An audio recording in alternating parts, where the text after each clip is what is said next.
तो कल हम लोगों ने देखा कि जब जब सनातन संस्कृति का ह्रास होता है, अवनति होती है,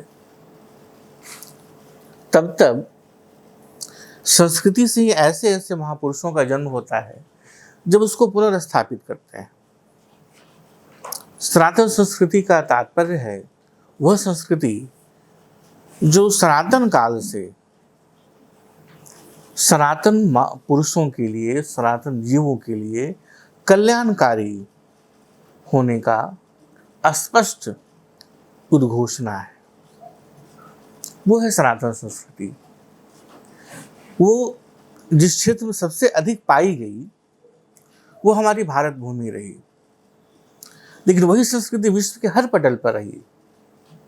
हर उस जगह पर जहाँ ऐसी संस्कृति का उद्भव हो रहा है, हर उस पटल पर जहाँ ऐसी संस्कृति का अंकुरण हो रहा है, पोषण हो रहा है, सिंचन हो रहा है, जहाँ लोग आपस में भाईचारे के साथ रह रहे हैं, जहाँ नारी को भोग की वस्तु नहीं समझी जा रही है, जहाँ भौतिकता से अधिक महत्व भावनाओं और संवेदनाओं को दिया जा रहा है, जहाँ तुम्हारे शरीर के स्पर्श के पहले तुम्हारे अंदर की जीवात्मा की यात्रा पहले की जा रही है। ये घटना जहाँ जहाँ घटित हो रही है, वहाँ समझना कि सनातन संस्कृति का उद्भव हो रहा है, पोषण हो रहा है, उसका परिमार्जन या उसकी स्थापना हो रही है। जब जब ऐसी संस्कृति नहीं पाई गई कहीं, किसी भी कालखंड में, किसी भी धरा में, किसी भी भूखंड में, किसी भी भौगोलिक क्षेत्र में, तब तब ऐसे भौगोलिक क्षेत्र में, ऐसे कालखंड में, ऐसे परिस्थिति में, ऐसे समष्टि में ऐसे महापुरुष का जन्म हुआ जो वहाँ के लोगों को परिवर्तित करने का प्रयास किए।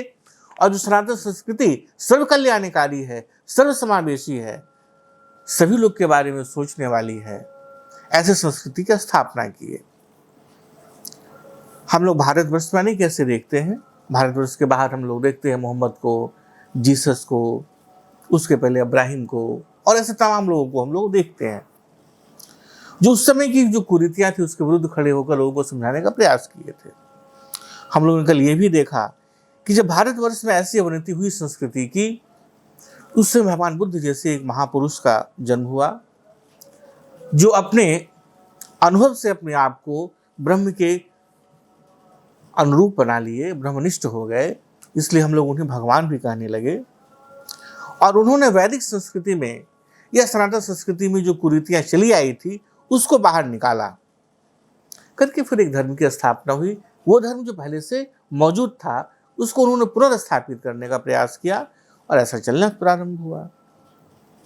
कालांतर में उस बौद्ध धर्म ने यद्यपि पूरे भारतवर्ष को अपने प्रभाव में ले लिया, भारतवर्ष के बाहर भी अनेक देशों को प्रभाव में ले लिया, लेकिन जो स्थिति हमारे दूसरे धर्मों के साथ हमने देखा, दूसरे सभ्यताओं के साथ हमने देखा, दूसरी संस्कृतियों के साथ हमने देखा, वही स्थिति कहाँ हो गई? बौद्ध धर्म के साथ भी घटित होने लगी। उसमें अनेक प्रकार का ह्रास होना प्रारंभ हो गया और तब बौद्ध धर्म के नाम पर अनेक पाखंड फैलने लग गए।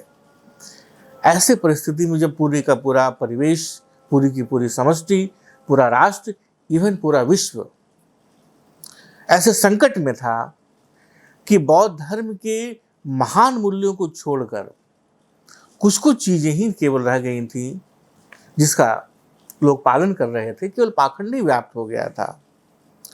तब उसको फिर से स्थापित करने के लिए, इसे हम संस्कृति कहते हैं, सनातन संस्कृति कहते हैं, वो ऐसा व्यक्तित्व कन्याकुमारी से लेकर कश्मीर तक पैदल भ्रमण किया वो व्यक्ति,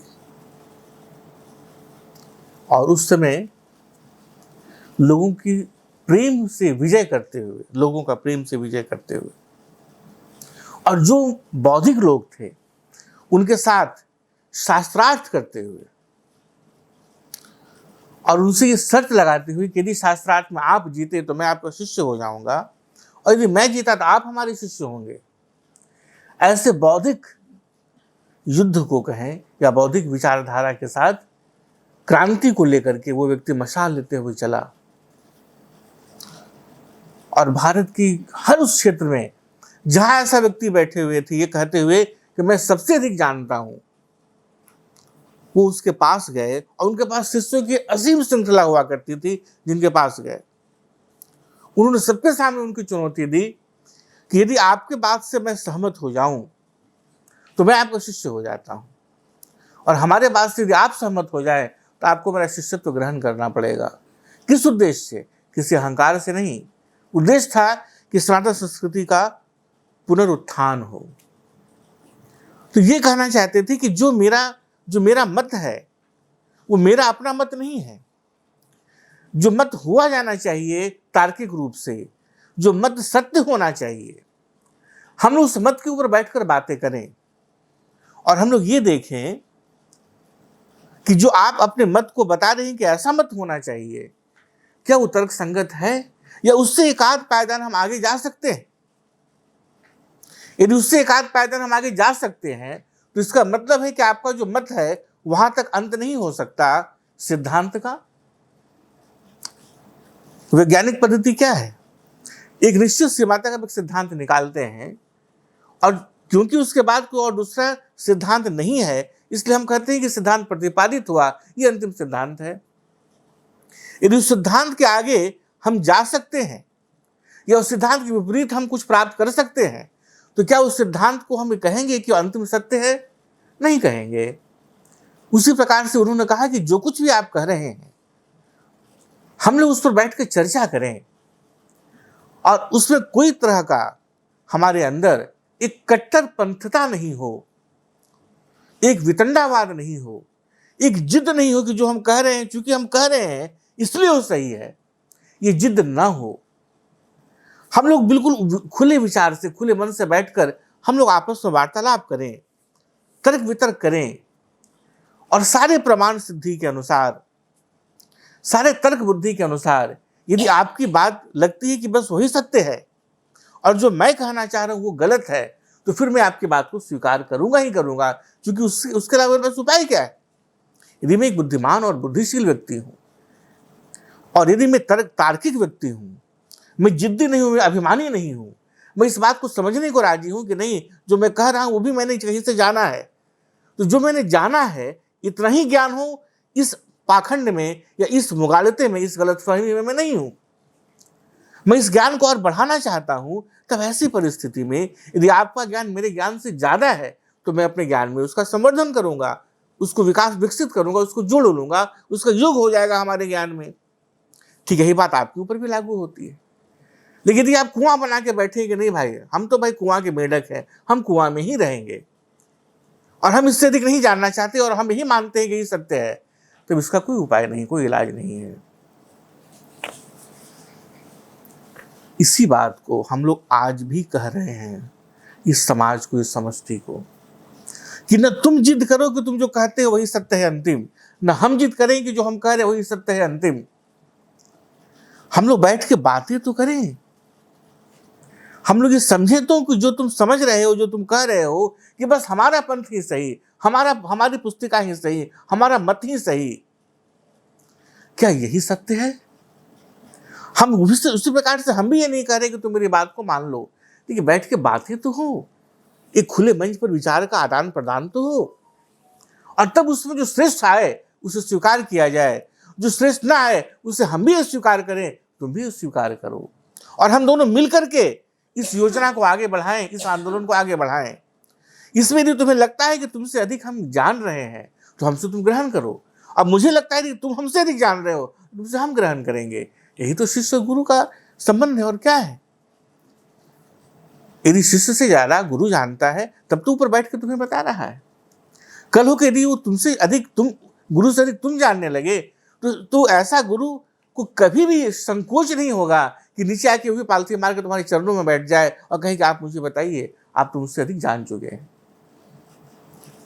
यदि गुरु ऐसा है कि नहीं वो महाअभिमानी है कि बोलेगा नहीं तुम चाहे जितना भी जान जाओ लेकिन तुमको नीचे ही बैठना है, हम तो ऊपर ही बैठे हैं, तो ऐसा गुरु का क्या काम। जिसके अंदर इतना अहंकार रह गया हो वो गुरु बन ही नहीं सकता। इस विचार को ऐसे खुले मंच से कहने वाला हमारे भारतवर्ष में बहुत पहले भी लोग हुए, आदि गुरु शंकराचार्य उसमें से मूर्धन्य है, उसमें से श्रेष्ठतम लोगों में से श्रेष्ठ है। ये तमाचा है उन तमाम पंथ अनुगामियों का जो ये कहते हैं कि हम यदि अपने धर्म को माने तो हम कट्टर होंगे। धर्म और कट्टरता का कोई संबंध ही नहीं है। जो कहते हैं कि मैं सनातनी हूं तो मैं कट्टर हूं, अरे कभी आदि गुरु शंकराचार्य को पढ़ो, जिन्होंने इस धर्म को पुनर्स्थापित किया उनको देखो तो समझो।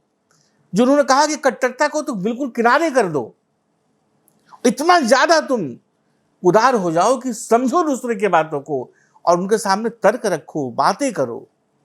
क्या ये भी नहीं जिद्दी हो सकते थे कि नहीं तुमको जो करना है करो, हम ये मानते हैं? अरे मानने का बात कहाँ है भाई, ये जानने का सवाल है। यदि हम मानने की बात करें तो हम मन में कुछ भी मान लें। 1 लाख 10 लाख 20 लाख आदमी कुछ मानेंगे, हम ये मानते हैं कि भाई पृथ्वी चपटी है। 10 लाख मानेंगे नहीं पृथ्वी त्रिकोण है। 20 लाख आदमी मानेंगे नहीं पृथ्वी जो है सो आयताकार है। और फिर सब आपस में लड़ने लगे कि नहीं तुम मेरी ही जो हम मानते हैं वही सही है। क्या वो पागलपन है भाई? ये पता तो करो कि पृथ्वी सही में कैसी है। नहीं हम उन्हें देखेंगे पृथ्वी सही में कैसी है, हम ये मानते हैं कि पृथ्वी चपटी है। कमाल हो गया साहब। और यही नहीं, जो हम मानते हैं उसको अध्यारोपित करेंगे पुस्तकों के ऊपर। हम उसके लिए तर्क ढूंढेंगे कि नहीं क्योंकि पुस्तकों में लिखा हुआ है कि पृथ्वी ऐसी है इसलिए वही सत्य होगा। क्यों? क्योंकि पुस्तक का परिवर्तन हम कर ही नहीं सकते। यदि ज्ञान को हमें प्राप्त करना है तो न केवल पुस्तक बल्कि किसी भी चीज का परिवर्तन हमें करना पड़े तो हमको करना ही पड़ेगा। यदि तुम्हें ज्ञान चाहिए, ज्ञान के लिए सर्वाधिक महत्वपूर्ण है जिज्ञासा, प्रश्न करने की वृत्ति, शक करने की क्षमता, ताकत। यदि तुम केवल फॉलो करने वाले बनना चाहते हो तो तुम भेड़ बन सकते हो, बकरी बन सकते हो, तो मनुष्य नहीं बन सकते। मनुष्य बनने के लिए सबसे पहला आवश्यक तत्व है जो तुम्हारे अंदर होना चाहिए, वो क्या है? जिज्ञासा की वृत्ति। इसलिए हम पुनः पुनः कहते हैं कि मेरी बात को सिर्फ इसलिए नहीं मान लेना है कि इसे मैं कह रहा हूं और तुम मुझसे प्रेम करते हो। नहीं, ये तुम्हारे तर्क की कसौटी पर जब तक खरी ना उतर जाए तब तक तर्क करना कि नहीं ये तो समझ में नहीं आई बात, ये हमारे पल्ले नहीं पड़ता है। और तभी कहना कि हाँ अब ठीक है, क्योंकि तभी वो बात तुम्हारी हो पाएगी। ऐसे आंदोलन का प्रारंभ करने वाले में से, महाऋषियों में से, महापुरुषों में से एक हुए आदि गुरु शंकराचार्य। और जो प्रमुख उस समय मठ हुआ करते थे बौद्ध के, उन सारे जगह जाकर उन्होंने इस बात की चुनौती दी कि आप हमसे तर्क कीजिए, जो आप जानते हैं क्या वहीं तक सत्य है, कुछ और भी सत्य है? और देखो ईमानदारी उन बौद्ध पुरुषों की, उन भिक्षुओं की। ऐसे ऐसे लोग थे हुए, उन्होंने कहा कि नहीं हम आपका शिष्यत्व ग्रहण करते हैं। आप निश्चित रूप से जिस सीमा तक हम जानते थे उसके आगे की बात आप हमें बता रहे हैं। और तब इनके पास जो उनके भी शिष्य थे उनके शिष्य होते चले गए। फिर वो प्रवाह चला। अभी पहले चल रहे हैं, इनके साथ हजारों की संख्या में लोग चल रहे हैं, क्योंकि सारे बौद्ध राजाओं से पोषित थे। जब वो महाबौद्ध इनके साथ हुए तो राजाओं का भी संरक्षण इनको मिलना प्रारंभ हुआ। तो जितने भी जो ऐसे धनाढ़ वर्ग था वो कहे क्या पैदल कैसे चलेंगे? तो किसी ने हाथी दिया, किसी ने घोड़ा दिया, किसी ने रथ दिया, किसी ने और सामग्रियां दी। तो अब चलना प्रारंभ किया तो क्या हो गया? हाथी पर हैं, रथ पर हैं, घोड़ा पर, पूरा का पूरा काफिला उनका चलना शुरू हुआ। जहां भी गए लोगों ने उनको अपने सर आंखों पर बैठाया उनके ज्ञान के कारण, और पूरा उनके साथ उनके अनुयायियों का, उनके शिष्यों का काफिला चलना शुरू हुआ। बहुत साल के बाद आज स्थिति यह है कि उनके ज्ञान तत्व को तो लोग लगभग भूल गए या नहीं भी भूले हैं कुछ, लेकिन ये जैसे काफिला चलता था उनका, उस काफिला को चलाना है, ये महत्वपूर्ण हो गया। यानी कि जो बाहरी वस्त्र रह गया और अंदर बोतल के अंदर क्या है उसके बारे में पता नहीं, आकार बोतल का रखना है उसी प्रकार का। ऐसे क्रम में इनके साथ जो शिष्यों के लोग जो जुड़े तो रियलाइज होना, वेदांत को जीना और वेदांत को पढ़ाना और वेदांत को पढ़ना, ये सब अलग अलग चीज है। बहुत भिन्नता है इसमें। वेदांती हो जाना और वेदांत को प्रवचन देना, वेदांत को प्रवचन देना बहुत आसान है। वेदांती होकर के, रियलाइज होकर के रहना एक दूसरा ही तल है। प्रवचन मंडल में बैठकर प्रवचन सुनना तो और अच्छा है। शिष्यत्व ग्रहण करके चुपचाप शिष्य बन के रहना और अंदर अंदर ये रखना कि हम तो बहुत बड़ा बड़ा काम कर रहे हैं, और भी सरल है। एक बार क्या हुआ कि जो तपोवन महाराज जी, जो हमारे गुरुदेव के गुरु हुए, अपने अंतिम समय में काफी वृद्ध हो चुके थे और उनका अंतिम समय आ ही चुका था लगभग। तो गुरुदेव मिलने के लिए गए, सोचो गुरुदेव मिलने के लिए गए। उनको देखिए कि लगभग जहाँ उत्तरकाशी जो लोग गए हैं, तुमको ध्यान होगा, वहाँ पर जो कुटिया है ना, उसमें वो बिल्कुल कोई सुविधा का नामो मात्र निशान नहीं है वहाँ। तो बेचारे बैठे हुए थे गुरुदेव तपोवन महाराज जी, जिनका भी हम लोग श्लोक पढ़े। तो गुरुदेव जो है सो बहुत अच्छा तकिया वगैरह शिष्य से मंगवाए, उनको दिए, अगल बगल ऐसे रखे उनके, उनको थोड़ा सा आराम लगेगा। तो पीछे तकिया दिए तो थोड़ा सा आगे सरक के बैठी कि तकिया में स्पर्श नहीं हो। जहाँ जहाँ रखे थे सुविधा का सामान, उससे दूर होकर के बैठे, कुछ बोले नहीं। दोनों बात थी, एक गुरुदेव का भाई भाव था तो सोचिए इसको हम कैसे कुछ बोले, और दूसरा उनकी अपनी थी कि भाई हमें किसी प्रकार का सुख नहीं चाहिए। उनकी हालत देख करके उनका पैर पकड़ के गुरुदेव रोने लगे, बोले कि मेरे साथ आप बॉम्बे चलिए, आपको इलाज कराएंगे, यहाँ कोई उपाय नहीं है इलाज का। अभी भी वहाँ स्थिति है कि उत्तरकाशी में तो बहुत अच्छा हॉस्पिटल तो है नहीं, अभी भी आज भी स्थिति है। और हम उस समय की बात कर रहे हैं, 1950 के आसपास की बात है। तो वो महाराज ने कहा कि बॉम्बे में लोग मरते नहीं है क्या? और गुरुदेव ने कहा कि उन्होंने कहा कि ये बहुत आसान है वेदांत को समझाना, उससे भी आसान है उसका प्रवचन देना, लेकिन उसको जीना बहुत मुश्किल है। गुरुदेव उनको ऐसा बोल सकते थे। वही बात हम लोग सबके ऊपर लागू होती है। जब सुविधाएं हमें मिलने लगती है ना, तो हम छिद्र ढूंढते हैं अपने आलस्य के लिए, अपने प्रमाद के लिए, अपनी निद्रा के लिए, अपने काम नहीं करने के लिए, और कैसे उसको हम इस तरह से जोड़ते हैं कि हम उसको वेदांत की दृष्टि से कर रहे हैं। ये आदि गुरु शंकराचार्य अपने शिष्यों को देखा करते हुए, परम निर्लिप्त रहने वाला व्यक्ति, ऐसा व्यक्तित्व आदि गुरु शंकराचार्य, जिसे गुरुदेव कहते थे कि जैसे तपोवन महाराज के पास 3 कपड़े हुआ करते थे और उन तीनों से भी बना सकते थे। वो गुरुदेव के पास 3000 कपड़े होते थे, वो 3000 से बना सकते थे। आदि गुरु शंकराचार्य के साथ वही बात थी। उसमें एक बहुत रोचक कथा है कि सन्यासियों में जब वस्त्र का वितरण होता है तो उसमें परम सन्यासी हो, परम त्यागी हो भाई। तो कभी कभी कुछ जो जहाँ तुम जिस यात्रा में जा रहे हो उस रास्ते में कहीं पर एक समारोह हुआ जहाँ पर सन्यास तुम ग्रहण कर रहे हो, तो उसकी एक परंपरा है, उसका एक मेथड है जो पारंपरिक है कि आप आ रहे हैं, फिर गुरु आपको सन्यास दे रहे हैं, परंपरा चलती है। उसके बाद फिर एक स्टेप आता है, एक कदम है, एक सोपान है कि आपको जो गैरिक वस्त्र है वो दिया जाता है। बौद्ध धर्म में ही चीवर दान परंपरा, हम लोग के यहाँ सांस्कृतिक मतलब जो सनातन संस्कृति थी उसमें क्या हुआ करती थी, गैरिक वस्त्र देने की परंपरा थी। तो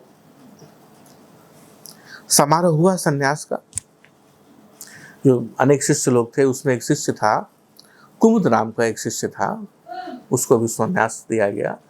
तो 10, 15, 20 जो विद्यार्थी जिन्हें सन्यास दिया गया, फिर कल जो है उसे गैरिक वस्त्र का वितरण होगा, आएंगे एक जो श्रेष्ठी हैं वो आएंगे, वो गैरिक वस्त्र सबको देंगे।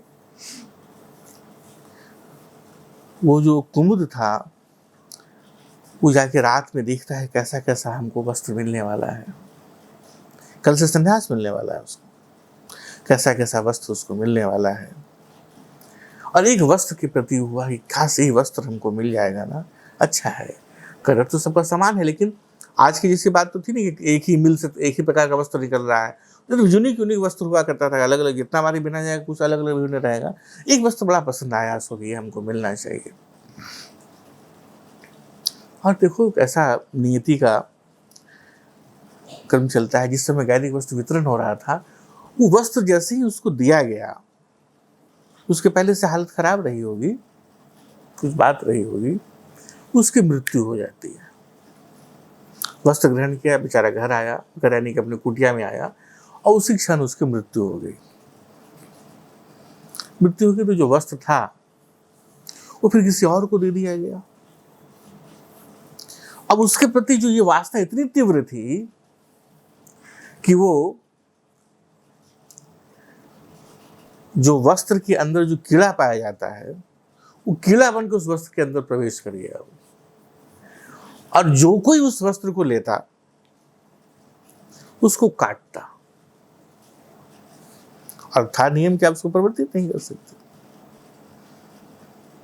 तो लोगों ने कहा, सबको होने लगा कि भाई जो सुभरना पूरा शरीर में उसको खुजली हो जाए। तो शंकराचार्य खूब हंसे उसको, बोले कि भाई सबसे पहले उसको जल्दी से निकालो और उसको जलते हुए आग में डालो, कीड़ा के साथ ही मर जाए, जल जाए वो। ये है केवल एक वस्त्र के प्रति आसक्ति का परिणाम। इतना निर्लिप्त जो व्यक्ति बैठा हुआ है, और शिष्य लोग क्या सोचते हैं उसके विषय में। जैसे हम तुमको बताए थे ना कि जिस समय एक मिठाई का पूरा टोकरा दिया गया था तपोवन महाराज को, कैसा कैसा उन्होंने लीला किया था उसको लेकर के। तो आदि गुरु शंकराचार्य ने देखा शिष्यों के राम, इन लोग तो बस निद्रा, प्रमाद, आलस्य, कोई अपना कर्तव्य माने हुए है, और सम्मान जगह जगह मिल रहा है, जहां भी छोड़ के जाओ वहां सम्मान है। तो आगे बस और तो कुछ करना ही नहीं है हमको तो प्राप्त कर लिए। वो नहीं जा रहा है कि जैसे चुंबक के साथ लोहा रहता है, तो थोड़ी देर के लिए उसमें चुंबकत्व तो आ जाता है, तो लोहा को भ्रम हो जाता है कि हम तो चुंबक हो गए। सारा कुछ जो उन लोगों को मिल रहा है केवल एक व्यक्ति के कारण मिल रहा है, वो कौन है? आदि गुरु शंकराचार्य। और उन्हें इस बात का भ्रम है कि नहीं, ये सब तो हम अपने कौशल से प्राप्त किए।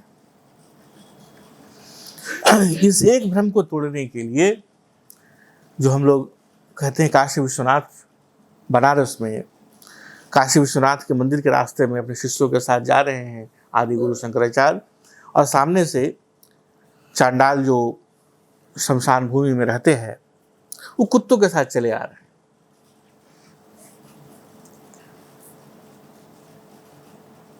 तो अपने शिष्यों को बताने के लिए, दिखाने के लिए कि तुम लोग किस सीमा तक इस प्रकार के गलतफहमी में, भ्रम में हो, उस चांडाल को वो निर्देशित करके कहते हैं कि सामने से हटो, अब स्नान करके हम आ रहे हैं, मैं दूषित हो जाऊंगा। और चांडाल बोलता है कि तुम किसको हटने की बात करते हो, इस हाड़ मांस के शरीर को, या फिर उस परमात्मा को जो हमारे और तुम्हारे अंदर समान रूप से व्याप्त है, या फिर उस जीवात्मा को जो तुम भी हो और हम भी, और फिर अपने पूर्ण सामर्थ्य के साथ वो प्रकट होते हैं भगवान शिव के रूप में। ये भी दिखाना था उनको शिष्यों को कि देखो, क्योंकि देख रहे थे वो कि उनके अंदर भी ये बोध आ रहा है कि नहीं, ये खराब है, इसको हटाओ, ये अच्छा है, इसको रखो।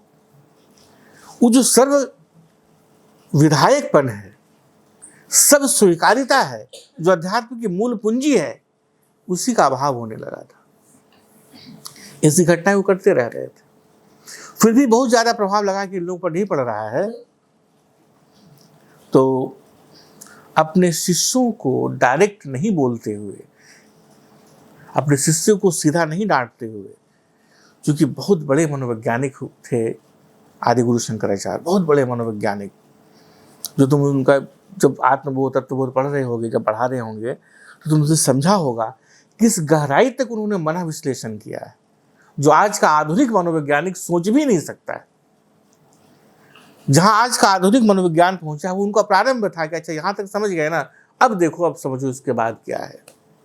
ऐसा महानतम मनोवैज्ञानिक, वो जानते थे कि यदि हम इन सात्विक अहंकारियों को हम कहेंगे कि देखो तुम गलत हो, तो संभवतः उनके अंदर परिवर्तन नहीं होगा। ये हम लोग ने देखा अपने जीवन में भी, अपने कितनी बार बताए हैं कि हमारे पिताजी को यदि कुछ काम करवाना होता था अपने बहू से, मतलब मेरी पत्नी से, तो डायरेक्टली नहीं बोलते थे। वो मेरी दीदी को फोन करते थे यहाँ से, और जो उनको चाहिए था कि ऐसा ऐसा हो मेरे साथ, बिल्कुल वही वही बात वो बताते थे कि ऐसा मेरे साथ किया जा रहा है। जैसे सुबह हमको रोटी खाने का मन था, हमको बिना मेरे कहे बहू जो है सो हमको रोटी और भुजिया बना के दी, और घूमते फिरते सिमी जो है सो सुन लेती थी कि अरे, कभी नहीं बोले डायरेक्टली वो, और पूरी प्रशंसा के साथ कि ऐसे करती है वैसे करती है। कभी भी आलोचना किए ही नहीं मेरे पिताजी मेरी दीदी के साथ, और वो सुना सुना करके ऐसा प्रिटेंड करते हुए ये नहीं सुन रही है। बहुत साल के बाद पता चला कि अच्छा ये मेरा मनोवैज्ञानिक उपचार हो रहा था। अद्भुत लोग होते हैं ऐसे, हमारे जैसे बड़ा मामू थे, जैसे गुरुदेव, इन लोगों का ट्रीटमेंट विचित्र होता था। आदि गुरु शंकराचार्य डायरेक्ट बुला के बोलते, शिष्य लोग बैठो बैठो, ये तर्क दे सकते हैं हम लोग, काहे नहीं बोल रहे थे ऐसे, क्योंकि वो डांटना उनका उद्देश्य नहीं था। उनका उद्देश्य ये नहीं था कि छिद्रान्वेषण करेंगे, बताएंगे देखो तुम ऐसे गलत हो, तुम ऐसे गलत हो, तुम ऐसे गलत हो, सब गलत हो, और हम देखो कितना महान है। ये उद्देश्य उनका नहीं था।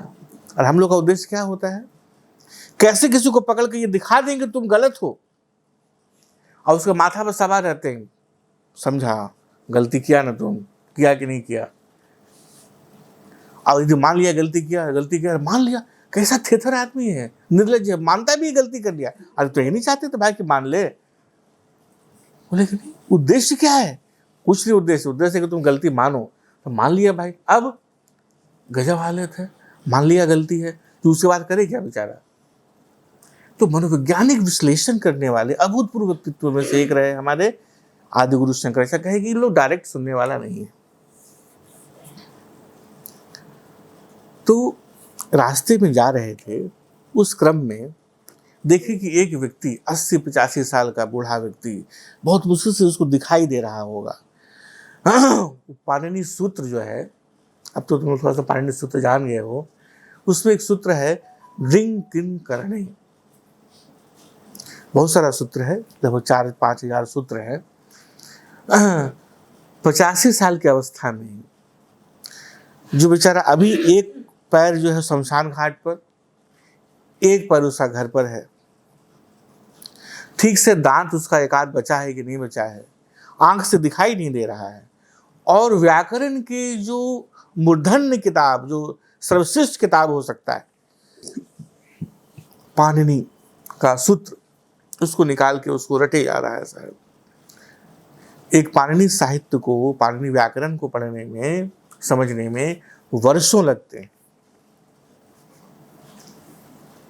जैसे हमारे पास एक बेचारा ऐसे 5-6 ऐसे क्लाइंट हैं जो 85 क्रॉस किए हुए हैं, और किसी भी दीवानी मुकदमा में कम से कम तुमको 10 साल लगेगा,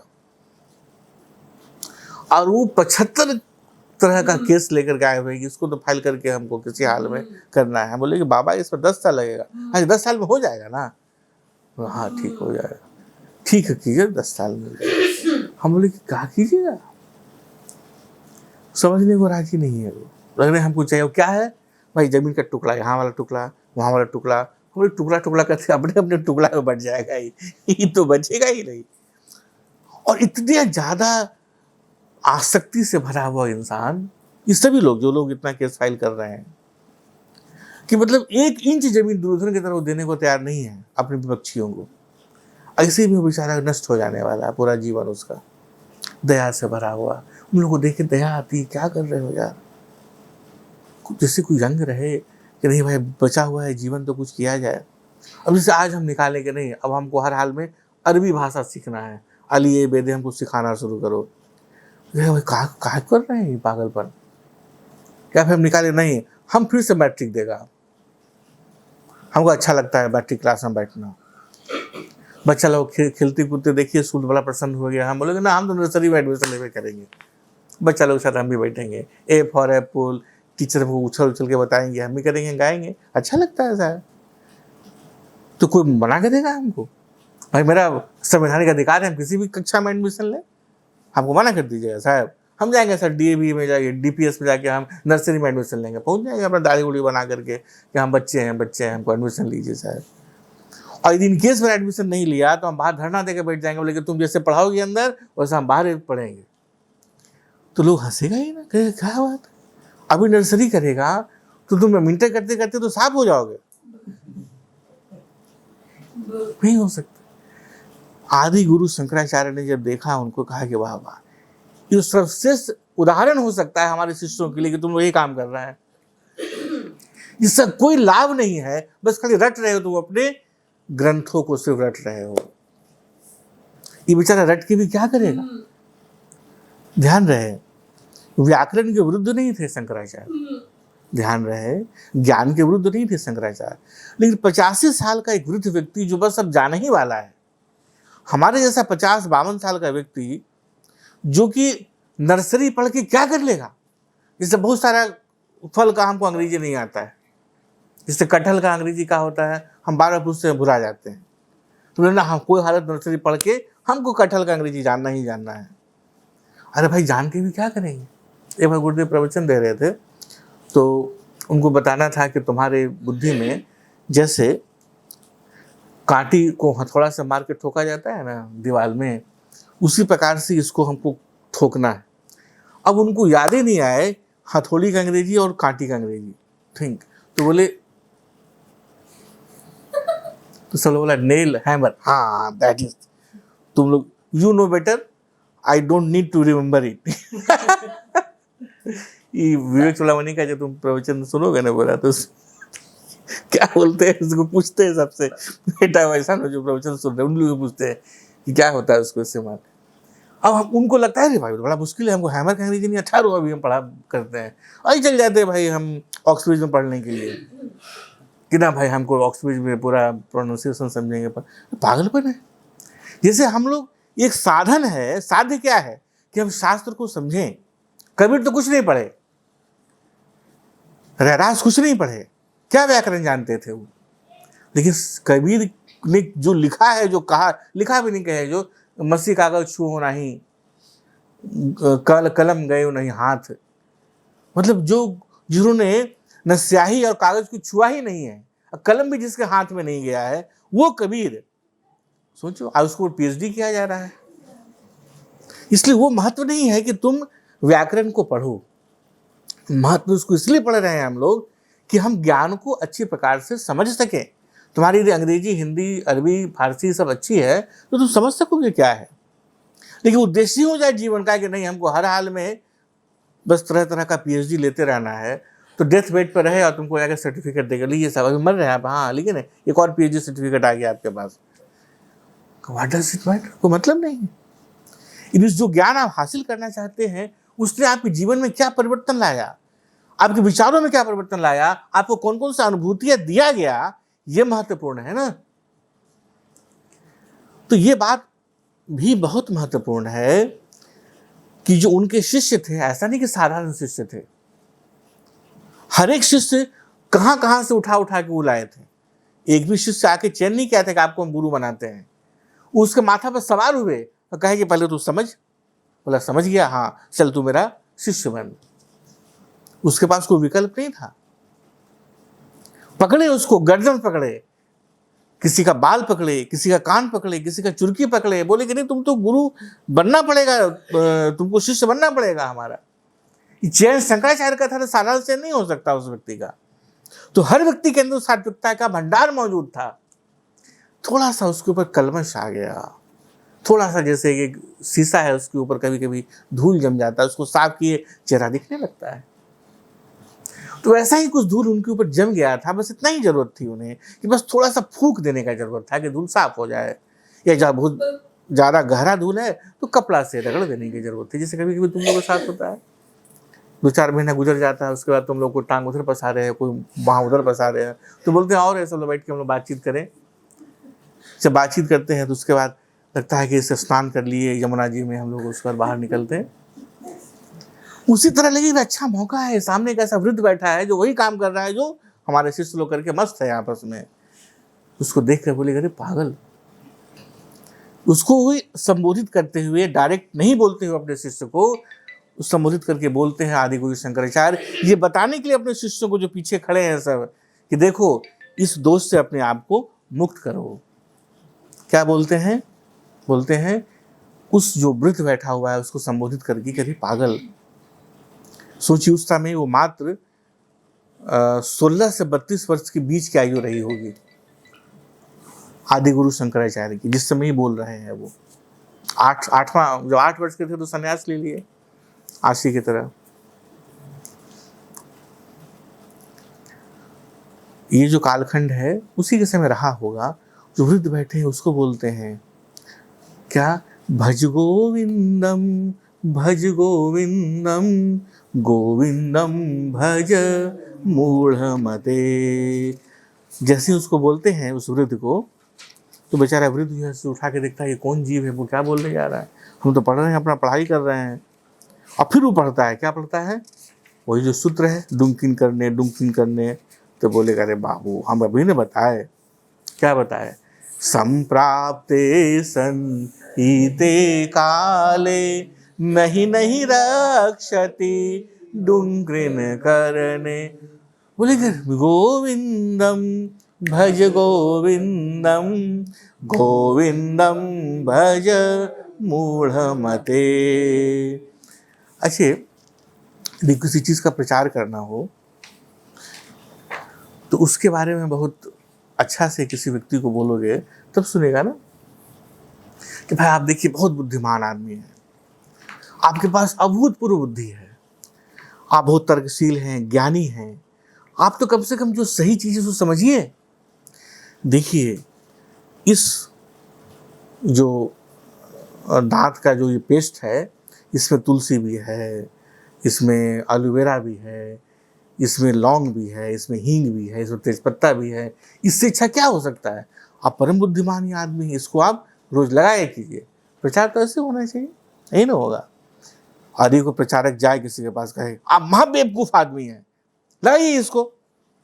आपके जैसा बिना दिमाग का आदमी, पैदल आदमी, बिना कुछ समझ का आदमी, बेवकूफ आदमी दुनिया में नहीं है, लीजिए पेस्ट को लगाइए।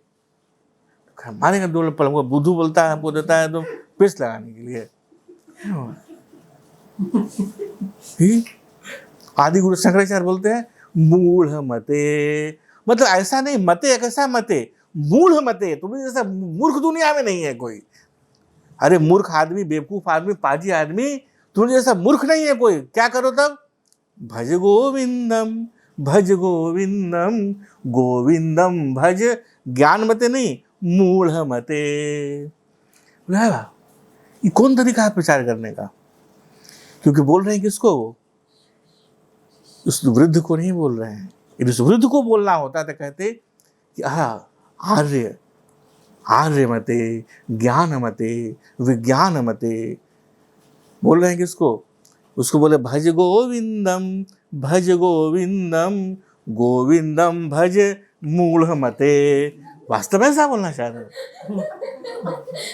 पहला वाला लाइन बोल रहे हैं उसको, भज गोविंदम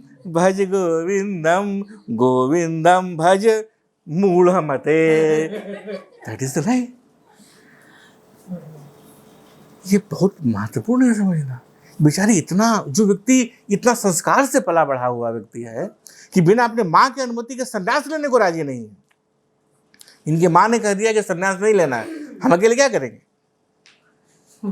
हाँ, जैसे अभिषेक की माँ बोली कि तुम खाना नहीं खाया, संन्यास लेने नहीं देंगे तुमको। हम खाने कैसे खिलाएंगे? संन्यास ले लोगे तो। ठीक है माँ, जब तक खाना खिलाते रहेगा संन्यास नहीं लेंगे। जैसे खाना खत्म होगा संन्यास ले लेंगे। उसी प्रकार से बोले ठीक है, जब माँ बोलिएगा तब संन्यास लेंगे। अब फिर सोचिए कैसे इससे बोलवाए हम माँ से कि संन्यास ले लो भाई। उस समय 7 साल के हैं वो, और क्या मतलब योजना करते हैं। जाते हैं वही तुंगभद्रा नदी के पास में, वो मगरमच्छ को बुलाते समुद्र में, खाना मत खाली टांग पकड़ना, ऐसे निगल मत जाना पूरा। मगरमच्छ बोला ठीक ठीक है दिन खा, हाँ ठीक। उसे नहाने के लिए गए, पकड़ लिया मगरमच्छ पैर इनका, और माँ किनारे पर खड़ी हैं, मगरमच्छ पैर इनका पकड़े हुए है, और यही सोच रहे हैं मगरमच्छ को बोल के, देखो यार स्वाद अच्छा है पैर का, ऐसा मत पूरा खा मत जाना। बोले कि माँ अब तो हम गए, कम से कम अगला जन्म में तो हम संन्यास ले लें, अभी अनुमति दे दें, अब तो हम जा ही रहे हैं, क्योंकि अगला जन्म में अब तो बचेगा शरीर नहीं, तो इतना जानते ही हो। तो मान ली अच्छा नहीं भी होता है जन्म, तो कम से कम मुझे इतना तो संतोष रहेगा कि मैंने संन्यास लेकर के इस शरीर को छोड़ा। शरीर के ऊपर केवल उनका जो जीवनी है ना, वो अपने आप में इतना अभूतपूर्व है कि वही बहुत आंदोलनकारी परिवर्तन ला सकता है। ऐसा व्यक्ति, तुम सोचते हो कि एक वृद्ध को, एक ऐसा व्यक्ति जो बैठ कर पढ़ाई कर रहा है, चिंतन कर रहा है, मनन कर रहा है, जो बुजुर्ग है, जो सम्माननीय है, उसको कहेगा मूढ़ मते मूढ़ मते। लेकिन इशारा किस तरफ था उनका? नहीं।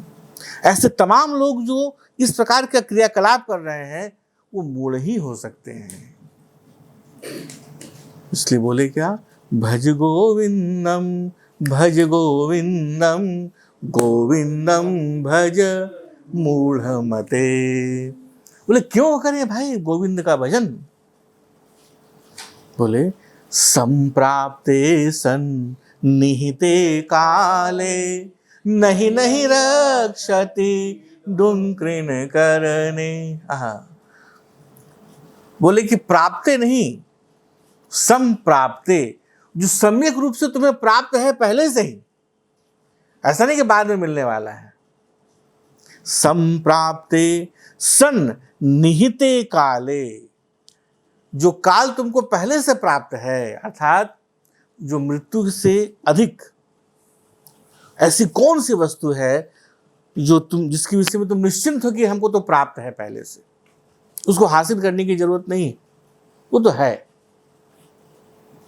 तुम कुछ चाहो या ना चाहो, मृत्यु तुम्हें प्राप्त है कि नहीं? जीवन हो सकता है मिले ना मिले, लेकिन मृत्यु तो मिलना ही मिलना है। एक आदमी मिलता ही नहीं था किसी को, सबको ठग के भागा रहता था।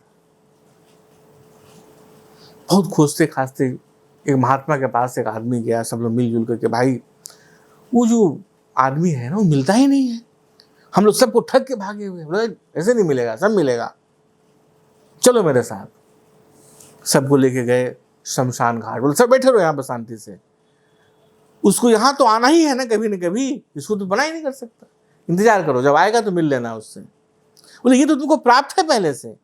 संप्राप्ते सन्निहिते काले, जो तुम्हें पहले से प्राप्त है ये काल, इससे तुम्हें रक्षा कर सकेगा क्या? क्या रक्षा कर सकेगा? डुंकिन करने। यदि यमराज तुम्हारे सामने खड़ा हो जाए और तुम कहो कि नहीं आज हम टेंस पूरा करके रहेंगे, तब आके हमको पकड़िएगा। नहीं तो भाई केमिस्ट्री का तुम कोई पेपर बना रहे हो, या तुम लोग अपना यूट्यूब का चैनल का कुछ कर रहे हो, यमराज महोदय आप लोग शांति से खड़ा रहिए, काम हो जाता है तो हमको ले चलिएगा। एक मोमेंट में जिस समय आएगा उस समय ले जाएगा। कितनी ज़्यादा योजना थी, हमारे लुल्लू भैया थे, बिल्कुल यंग थे, और मतलब बहुत महत्वाकांक्षी तरह तरह की योजना थी उनके जीवन में। अचानक एक दिन उनको एक दुर्घटना में उनको लूट रहा था, उसमें गोली मार दिया, समाप्त हो गया। अभी हम लोग अपने आसपास खाली नजर उठा के देखें, कितने लोग प्रतिदिन अपने संपूर्ण योजनाओं के साथ चले जाते हैं स्वर्ग, वहां जाके योजना बनाते रहते हैं। ऐसा होता है, बाइक से जा रहे हैं साहब, कहाँ हमको बोध गया जाना है, ला बोध तो गए लेकिन गया हो गया स्वर्ग लोक का। हद होता है। एक बार कितने लोग गाड़ी चलाते चलाते जो बीच का जो डिवाइडर होता है बोलते हैं उस पर चलाएंगे हम, और उसी स्पीड में चला देते हैं उसके ऊपर। तो ऐसी स्थिति में कुछ लोग उस पर रहते हैं पृथ्वी पर, कुछ लोग चल जाते हैं पृथ्वी से ऊपर। किस समय घटना घट जाएगी कोई नहीं जानता। तो एक आदमी ऐसा था, कथा जानते होगे तुम लोग, हम लोग के जो पंचतंत्र है और इस सब तंत्र में कथाएं हैं कि एक व्यक्ति को बोला कि भाई हमको आप बता दीजिएगा कि कब मेरा मृत्यु आने वाला है और कैसे होने वाला है। उसको बता दिया गया कि देखो तुमको पानी से मृत्यु होगा और वो पानी का जीव ही तुमको खाने वाला है। तो क्या किया ना कि वो पूरा पिंजरा में बंद हो गया, चारों तरफ से बंद कर लिया अपना को, और बोला कि कोई तरह का ऐसा चीज जो पानी से संबंधित अंदर रह भी नहीं करेगा। तो उसको पानी मिला नहीं, तो बेचारा धीरे धीरे खत्म होना शुरू हुआ। जब मरने लगा तो लोग पूछा भाई हमको क्यों मार रहे हो, कोई पानी का जीव तो हमको खाया ही नहीं। बोला पागल आदमी, तुम्हारे अंदर कोई जीव की कमी है, जिसको पानी चाहिए था सब पानी तो खा गया तुम्हारे अंदर का वो, अब तो मरोगे ऐसे ही। कितने प्रकार के ऐसे हम लोग पुराणों में कथा देखते हैं, तरह तरह का वरदान मांगता है, मतलब कल्पना नहीं कर सकते ऐसा ऐसा वरदान मांगता है भाई। हम बाहर नहीं मरे, हम अंदर नहीं मरे, हम ऊपर नहीं मरे, हम नीचे नहीं मरे। अरे भाई हद है सर। अरे तो कहाँ मरे, ये नहीं बोलेगा नहीं मरे, तो बोला ये बोल ही नहीं सकते नहीं मरे, हद है। हम अस्त से नहीं मरे, सस्त से नहीं मरे। अरे भैया तो हाँ इतना चीज हो गया तो हम नहीं मरेंगे, उसके बाद भी मर जाता है बेचारा। मतलब एक दो को एग्जाम्पल ऐसा, एगो बोला कि नहीं हम ऐसा हमको आप दे दीजिए कि हम अग्नि से नहीं जले, उसको चादर दे दिया गया साहब, लेके उसको बैठी चादर, तो चादर उसको नहीं ओढ़ने की जगह पर जो गोदी में जिसको बैठा है उसको ओढ़ लेके बैठ गया बेचारा। वो कंफ्यूज हो गई होगी क्या हो गया मेरे साथ ही, अरे होलिका दहन में क्या हुआ था। तो बोले कि जो चीज तुम्हें पहले से प्राप्त है, क्या तुम किसी व्याकरण के श्लोक के उच्चारण से या किसी दूसरे प्रकार के ज्ञान के उच्चारण से उससे रक्षा कर सकोगे अपनी। ये एक बड़ा हथौड़ा था जो इन अपने शिष्यों के पीछे आदिगुरु शंकराचार्य ने मारा, घुमाया। हम बताए पहले कि जितने भी शिष्य थे उनको साधारण नहीं थे कोई, सबका चुटिया पकड़ पकड़ करके, शिखा पकड़ पकड़ करके, ऐसे ऐसे शिष्य थे तुम लोग आश्चर्य होगा कि गंगा के तट के इस तरफ बैठे हुए हैं आदिगुरु शंकराचार्य, और लोगों को ये हो गया कि भाई फलना शिष्य को ज्यादा मानते हैं। होता ही शिष्य में कि वाह हम कुछ भी करें तो हमको तो बोलते नहीं, और वो कुछ नहीं कहते भी वाह वाह वाह उसको बोलते रहते, अच्छा बात नहीं है ये। वही वाला तुम्हारा कुत्ता टॉमी है, मेरा कुत्ता कुत्ता, वाह वाह आपका प्रिय हो गया था, वाह वाह आपका अच्छा अच्छा। तो उनको जो काना फुसी होती उनके तक पहुंचती नहीं थी बात। तो सब लोग बैठे हुए थे शिष्य लोग, जिनके बारे में था कि ज्यादा मानते हैं उसको, वो गंगा की उस तरफ वो बैठे हुए थे। सोचो गंगा जी देख रहे हो बनारस में, यहाँ से खड़ा होकर पुकारोगे हम लोग तो आवाज नहीं जाएगी। उस समय ये गंगा जी और चौड़ा पाठ होगा, वही से बैठे बैठे पुकारे, क्या आवाज रही होगी आदिगुरु शंकराचार्य की।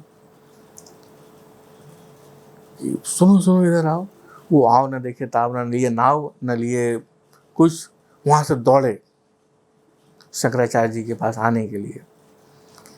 और ऐसा कहते हैं लोग कि जहां जहां उन्होंने पैर रखा गंगा जी में, वहां वहां नीचे से कमल का फूल उगाया ताकि वो डूबे नहीं, और उसी दौड़ते हुए चला है। हाँ बताइए क्या करना है। बाकी शिष्य लोग को देखेंगे, चलो दौड़ के दिखाओ तुम लोग।